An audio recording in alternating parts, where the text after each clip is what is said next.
go'shtni ham chiqarib ko'ramiz. Bunaqa мясорубкаlarni asosan go'sht chiqarish uchun deb ko'pchilik aytadi. Pomidorga kelganda ko'pchilik garantiya bermaydi. Lekin pomidorga ishlatishga zo'r layfhack bor. Sizlar uchun men hozir ko'rsatib o'taman. Nimaga yo'q deyshadi? O'zi eskicha мясорубкаlarni ishlatgan paytda ham orqasidan suv oqqan. Ana shu suvli narsa bo'lgani uchun suvi ichiga ketmasligini nazarda tutib ko'pchilik pomidorga bo'lmaydi deydi. Lekin pomidor ishlatsanglar bo'ladi. Eng zo'r layfhack prosta мясорубкani orqa tomonini ozgina qiyalatib qo'ysanglar, ichiga qarab suv ketmaydi. Tamom, bemalol pomidorni ham ishlataverasizlar.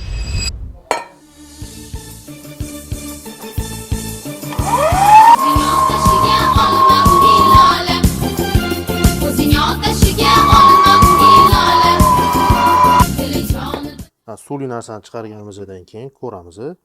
Ko'rdinglar? Bu tomoniga bir tomchi ham suv o'tmagan. Layfhackimiz ish berdi. Endi go'sht chiqarib ko'ramiz. Мясорубкamizni moshinasi haqida ham so'rashadi ko'pchilik. 1400 vatt moshinasida ishlaydi. Go'shtni ham chiqarib ko'ramiz.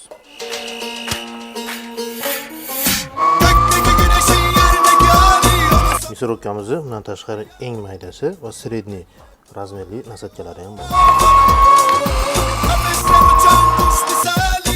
Eng maydasida ham chiqarib ko'ramiz. Bundan tashqari bizada мясорубкani qo'shimcha zapas pichog'i ham bor. Bemalol ancha yillar xizmat qilsa bo'ladi. мясорубkamizda 6 xil rejim skorisi bor.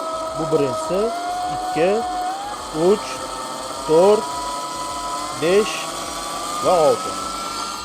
O'zbekistonda hali hech kim bunaqa razborga ko'rsatmagan. Boshlaymiz.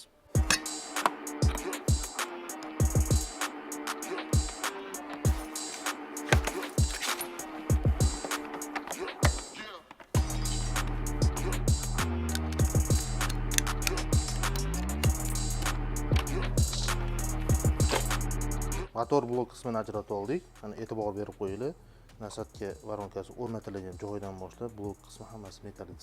Bu ustida yog'oz plastik korpusi. Buni ham hozir ajratamiz.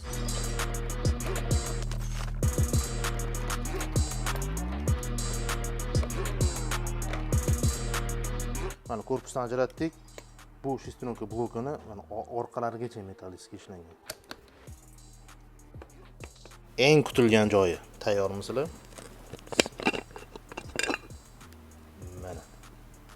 Haqiqatda bu firma yozib qo'ygan ma'lumotlariga javob berdi.